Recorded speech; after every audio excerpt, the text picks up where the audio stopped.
Good afternoon, students. In the previous lecture, we have solved the two examples of Venturimeter, two numericals basically, which have been asked in the engineering services, right? आज के इस lecture में मैं आपसे discuss करूंगा orifice meter और nozzle meter के बारे में and then we will conclude all the three devices depending upon their performance parameter and their cost. तो let me discuss here first orifice meter. तो ओरिफिस मीटर का construction क्या होता है, कंस्ट्रक्शन के बारे में पहले बता देता हूँ आपको. कंस्ट्रक्शन क्या है, सी देखिए, ओरिफिस मीटर बेसिकली एक बहुत सस्ती सिंपल चीप डिवाइस होती है and this is used to give the flow rate. तो it provides a simple and cheaper arrangement for the measurement of flow. कैसे देता है measurement of flow, that I am going to discuss here. See देखिए क्या करते हैं, pipe के अंदर, let me draw a pipe first. जहाँ पर फ्लो हो रहा होता है, this is the pipe where flow is taking place. Okay, this represents the axis of the pipe. क्या करते हैं, ओरिफिस प्लेट को इसी फ्लो के रास्ते में फिक्स कर दिया जाता है. तो ओरिफिस प्लेट क्या होती है, a plate with the concentric hole at the centre. तो एक यहाँ पर होती है ओरिफिस प्लेट. ओरिफिस प्लेट क्या होती है ये, this is simply a plate with concentric hole at the centre. लिख देता हूं मैं, a plate with concentric hole at the centre. बहुत चीप, बहुत इजी मैन्युफैक्चरिंग है इसकी, बहुत आसानी से बना सकते हैं. अब सेंटर पे लगाने से क्या करेगा, it creates an obstruction to the flow by providing an opening in the form of an orifice to the flow passage. ये flow के पैसेज को क्या करेगा, restrict करेगा. कैसे करेगा, let me draw first. देखिए कुछ इस तरीके का ये शेप है और दिस इज इट्स. ये साइड व्यू में दिखा रहा हूँ आपको कैसे दिखाई पड़ेगा ये. तो अगर मैं यहाँ पर बनाऊँ, late me draw,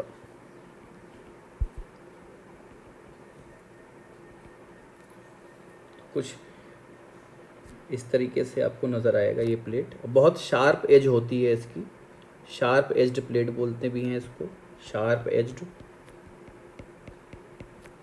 like in this way. तो this plate is fixed inside the pipe.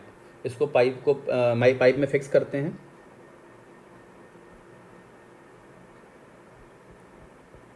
This is the position of the orifice, right? Now flow is taking place from section 1 to section 2. So let me define, this upstream side is somewhere section 1 and this downstream side is section 2 somewhere. It is important to note here how to decide section 2. ये कैसे decide करते हैं, इस बात को समझिएगा. First, water is flowing here. तो कैसे जा रहा होगा पानी, ये यहाँ जाएगा and then it will converge. फिर थोड़ा आगे चलने के बाद it will what, diverge. Similarly water is going here, it is getting converge, then ये यहाँ से क्या हो जाएगा, डाइवर्ज हो जाएगा. Again let me draw some more streams.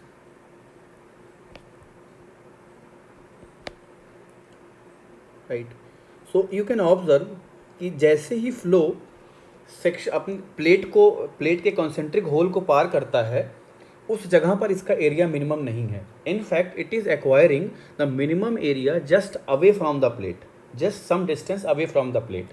What is that distance, if D is the what I am taking, d is the distance where area is a naught. A naught is the area of orifice and A1 is the area of complete area of inlet section, and D is the distance. This I am saying what, this is the distance from inlet section to the orifice section. Then the distance where the minimum area is occurring, let me draw it. This is 2 is which is appearing somewhat away. Let me draw it here again. ये देखिए ये distance है जहाँ minimum area मुझे मिल रहा है. This is section 2 2. और ये जो दूरी होती है, this distance is almost d/2। ये डिस्टेंस कहाँ होती है, जहाँ पर आपको मैनोमीटर का सेकेंड पोर्शन टैप करना है, लगाना है। एक मैनोमीटर का एक पॉइंट तो हो गया इनलेट सेक्शन पर, and another point will be at the area at the point where area is minimum. That minimum area is called the vena contracta. वो minimum area क्या कहलाता है, vena contracta होता है। तो let me attach a manometer. In fact मैं इस line को यहाँ से हटाता हूँ, एंड यहाँ पर क्योंकि मुझे मैनोमीटर बनाना है तो let me draw a manometer here. कैसे बनाएंगे मैनोमीटर, देखिए, this is section 1, right, and a manometer is attached here.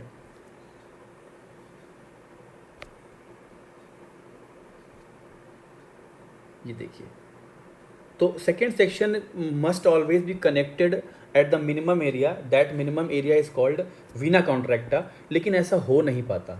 Y, ऐसा क्यों नहीं हो पाता? बिकॉज ये वीना कॉन्ट्रैक्टा की पोजीशन फिक्स नहीं है। वीना कॉन्ट्रैक्टा कभी आगे कभी पीछे होता रहता है, तो इस वजह से मुझे क्या करना पड़ता है, हमें कैलिब्रेशन करना पड़ता है ओरिफिस मीटर का। कैलिब्रेशन कैसे करते हैं अभी डिस्कस करता हूँ, but let me right first. A2 is the area of vena contracta, and let me draw it here like that. ठीक है, A2 is the area of vena contracta, A1 is the area of the pipe, और A0 and A0 is the area of the orifice. A0 is the orifice area of orifice, and A1 is the area of pipe। ठीक है, अब now observe one thing here. जैसे ही fluid, जैसे ही water A0 को cross करेगा, देखिए, it is moving from minimum area portion to the maximum area portion. Water कहाँ जा रहा है, मिनिमम एरिया से मैक्सिमम एरिया की तरफ मूव कर रहा है।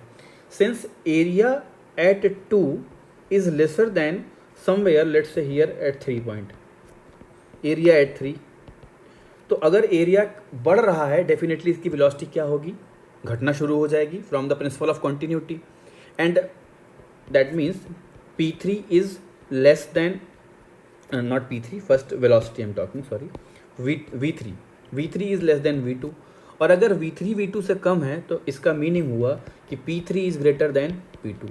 Pressure at 3 point is more than that of pressure at 2 point. That means water is flowing in the positive pressure gradient. P3 minus P2 will be some positive value. और अगर fluid कभी भी positive pressure gradient में flow करता है, that means it is flowing in the adverse pressure gradient, and because of the adverse gradient there will be the eddies formation. Sorry, ये क्या होगा यहाँ पर, एडीज फॉर्मेशन। ये इंटरव्यू में पूछ लेते हैं आपसे कि एडीज का फॉर्मेशन अगर मैं पूछूं इस रीजन में क्यों नहीं हुआ, why eddies are not form in this region, और why eddies are not form in this region, तो आपका सिंपल जवाब क्या होगा, फ्लूइड यहाँ पर क्या हो रहा है, देखिए, एट 1 to 2, जब भी मैं 1 से 2 की बात करूंगा तो 2 पर एरिया कम होने की वजह से 2 पर प्रेशर की वैल्यू क्या है, कम है compare to pressure value at 1। तो अगर मैं P2 minus P1 by let say this distance निकालूंगा, it will be negative gradient. लेकिन अगर मैं P3 minus P2 by some distance L निकालूंगा, it will be positive gradient. तो positive gradient is not desirable, it gives what, ये क्या है, इसे बोलते हैं एडवर्स ग्रेडियंट है ये, इट इज एडवर्स ग्रेडियंट। और एडवर्स ग्रेडियंट में जब भी फ्लो होगा तो या तो सेपरेशन होगा या एनर्जी का क्या कराएगा, वो लॉस कराएगा। तो इस वजह से यहाँ पर एडीज का फॉर्मेशन होता है। Now there will be in, if I have attached a manometer, तो since here A1 area is higher than that of area A2, तो इसकी वजह से प्रेशर भी क्या होगा, 1 पर ज़्यादा होगा, and manometric liquid will deflect by some height. तो let's say that deflection is given by delta H। Clear, manometric deflection क्या है, डेल्टा H है। तो now by the same principle what we have applied, like applying the Bernoulli theorem between section 1 and 2, we can derive the discharge equation. तो I am not deriving here, I am simply giving the discharge equation। क्या हो जाएगी यहाँ से, Q actual is equal to coefficient of discharge CD into A naught A1 root 2g delta h divide by root of A1 square minus A0 square. This is the discharge equation of orifice meter. Let this is equation number 1. Here the value of CD, what is value of CD here? CD lies in the range of 0.65 to 0.68. In some book you will find 0.60 to 0.65. CD की value देखिए venturi से बहुत कम होती है. In case of venturi meter the value of CD lies in the range of 0.95 to 97. Clear. तो यहाँ CD की value क्या है, काफ़ी कम होती है. इस वजह से डिस्चार्ज बहुत एक्यूरेट यहाँ पर मुझे नहीं मिल रहा होगा. Clear. One more term I would like to discuss here, vena contracta, जिसके बारे में मैंने आपको बोला what is vena contracta. So let me discuss here something about features of vena contracta. Features of vena contracta. So first point about it what कि flow jet has the maximum velocity and minimum area at vena contracta. तो मैं क्या लिखता हूँ, flow jet has the maximum velocity and minimum area of cross section at vena contracta. ये आप notice कर सकते हैं कि minimum area is what, A2 then A0 and then A1. तो फ्लो जेट का एरिया क्या होता है, मिनिमम होता है. A2 is corresponding to what, vena contracta. Vena contracta, right? Let me write the spelling right. Okay. Now, another property is what? Pressure is minimum and uniform across this section. Vena contracta पे क्या होता है? Pressure is minimum from Bernoulli principle. Pressure is minimum and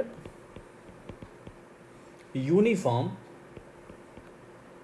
across the section. And third is what? Flow stream lines are always straight. Flow stream lines are always straight. Flow stream lines से क्या मतलब है मेरा? At this point, if we draw the flow stream lines like this, these green color lines are what? Always straight. Flow stream lines हमेशा क्या होती हैं, यहाँ पर straight होती हैं. ठीक है. Now, here let me define. With respect to vena contracta, there is a term called coefficient of contraction. Coefficient of contraction. इसको हम क्या बोलते हैं, CC से रिप्रेजेंट करते हैं. Coefficient of contraction. Coefficient of contraction represents what? It is, अगर मैंने पहले डिफाइन किया था coefficient of discharge, it was what? The ratio of actual discharge to the theoretical discharge. It was the CD. CC is what? CC is the ratio of actual area to the theoretical area. Actual area to the theoretical area. CC क्या होता है आपका? Coefficient of contraction. Here it is A2 divided by A0. Actual area और theoretical area की अगर मैं बात करूँ, not A2 divide by A0, sorry A0 divide by A2. Actual area कितना है, A0 को मैंने यहाँ पर, अच्छा सॉरी, फिगर में 2 से दिखाया है. Okay, this is getting hotch potch, थोड़ा सा साफ क्लियर लिखता हूँ. I am area corresponding to vena contracta, this is let's say A2 and area at the orifice. तो ये रेशियो किसका हो गया, this is the ratio of A2 divide by A0. यानी area corresponding to vena contracta divide by area corresponding to the actual orifice plate. जहाँ orifice plate लगी हुई है, that area is ratio is called CC. तो the value of CC is given by how, CC is equal to CD divide by CV. और you can write CD is equal to, CD क्या था आपका, Q actual divide by Q theoretical. This can be written as A actual into V actual upon A theoretical into V theoretical, और A actual by A theoretical अभी बोला आपसे क्या होता है, दिस इज CC, और V actual by V theoretical is called coefficient of velocity. So from here we can write CC is equal to CC into CD is equal to CC into CV. Coefficient of discharge is the product of coefficient of contraction to coefficient of velocity, or CC is equal to CD by CV. So by this concept we use what? By this concept we calculate discharge through the orifice meter. यहाँ देखिए जो C की value है, the value of C depends upon the ratio of orifice to duct area and the Reynolds number. तो C is basically the function of what? Area. Area में लिखता हूँ A0 और A1, and it is also the function of Reynolds number. Reynolds number क्या होता है ये अभी मैंने नहीं बताया है, तो इसके लिए मैं भी डिस्कस यहाँ पर नहीं करूँगा, ठीक है. बट C की जो वैल्यू है that must be very accurate. C की वैल्यू अगर एक्यूरेट नहीं होगी, main job in measuring the flow rate with the help of an orifice meter is to find out accurately the value of C. अगर C की value accurate नहीं है तो discharge आपका सही नहीं आने वाला. C means what? C is the constant of venturi, constant of the orifice meter. तो इसके लिए है हम C को एक्यूरेटली फाइंड आउट करने के लिए, दैट कांस्टेंट को फाइंड आउट करने के लिए ओरिफिस को हम क्या करते हैं? कैलिब्रेट करते हैं. कैलिब्रेशन कैसे किया जाता है that you don't need to know. आपके पेपर में हमेशा C की वैल्यू दी हुई होगी क्वेश्चन में. तो this instrument is used for measuring the flow rate, and orifice का प्रिंसिपल आपको समझ में आ गया होगा. Now I am interested to discuss something about the nozzle meter also, और flow nozzle. Let me come here. Flow nozzle, flow nozzle. देखिए flow nozzle कुछ होता नहीं है ऐसा. फ्लो नोजल एक तरीके का वेंचुरी मीटर ही है, प्रोवाइडेड कि डाइवर्जेंट पोर्शन को हटा दीजिए. तो फ्लो नोजल मैं आपको बना के दिखा रहा हूँ कैसे काम करता है, और then we will discuss something about how to calculate the discharge by the flow nozzle, right. तो let me draw. This is a pipe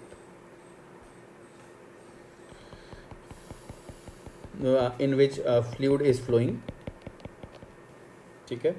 This represents the axis. Let me take this is point 1 somewhere and somewhere it is point 2. तो flow nozzle क्या है? This is only the flow nozzle. देखिए here it is means more similar like venturi meter, provided that the divergent portion is what? Omitted here. divergent portion को मैंने यहाँ पर नहीं बनाया हुआ है. The dissipation of energy downstream of the throat due to flow separation is greater than that of venturi meter. ये बात आप समझ सकते हैं बहुत easily. देखिए कैसे यहाँ से फ्लूइड आएगा, इट इज़ लाइक दैट, यहाँ से होता हुआ इट इज़ गोइंग. आपको वेंचुरी में मैंने बताया था कि angle of divergence is somewhat 5 degree ±1. तो वो एंगल ऐसा क्यों किया जाता है? ताकि फ्लूइड एडवर्स प्रेशर ग्रेडियंट में सर्वाइव कर सके फ्लो के दौरान. क्योंकि फ्लूइड जब डाइवर्जेंट पोर्शन में आता है तो एरिया बढ़ने की वजह से उसकी वेलोसिटी घट जाती है, और वेलोसिटी घटने से प्रेशर बढ़ जाता है. तो फ्लूइड क्या होता है? पॉजिटिव प्रेशर ग्रेडियंट में फ्लो करने लगता है. तो वहाँ पर उसको अवॉइड करने के लिए ये एंगल ऑफ डाइवर्जेंस को कम रखते हैं. सेपरेशन कॉन्सेप्ट में आता है ये बातें. लेकिन यहाँ तो डाइवर्जेंट पोर्शन ही नहीं है.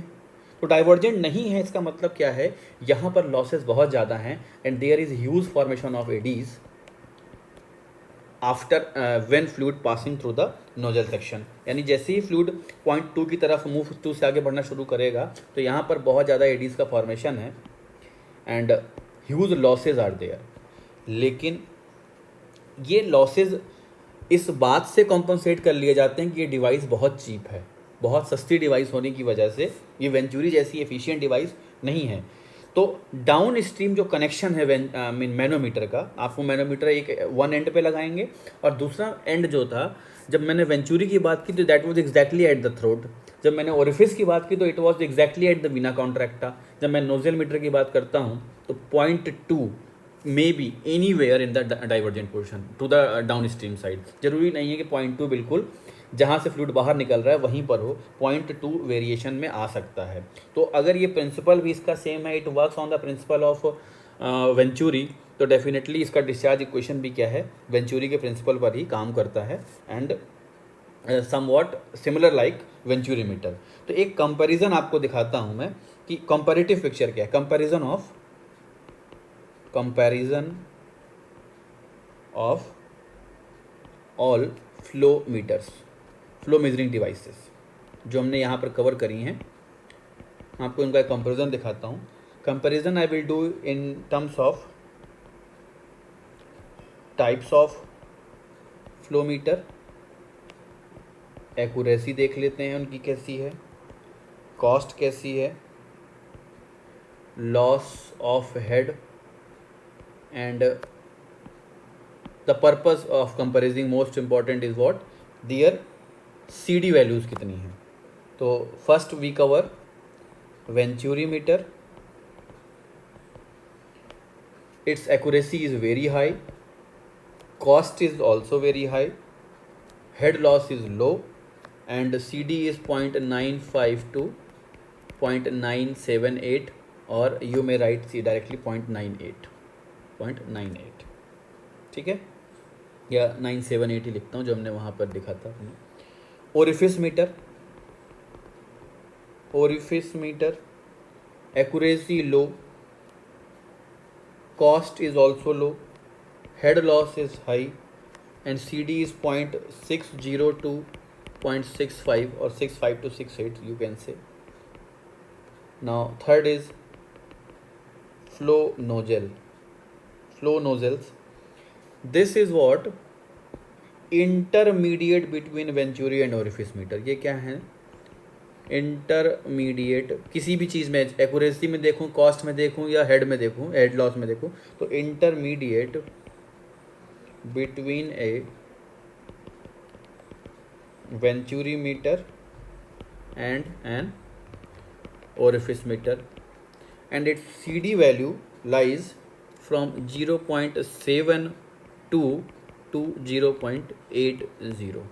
हार्ड एंड फास्ट 72 नहीं है, कभी कभी 0.70 भी मिल जाता है बुक्स में।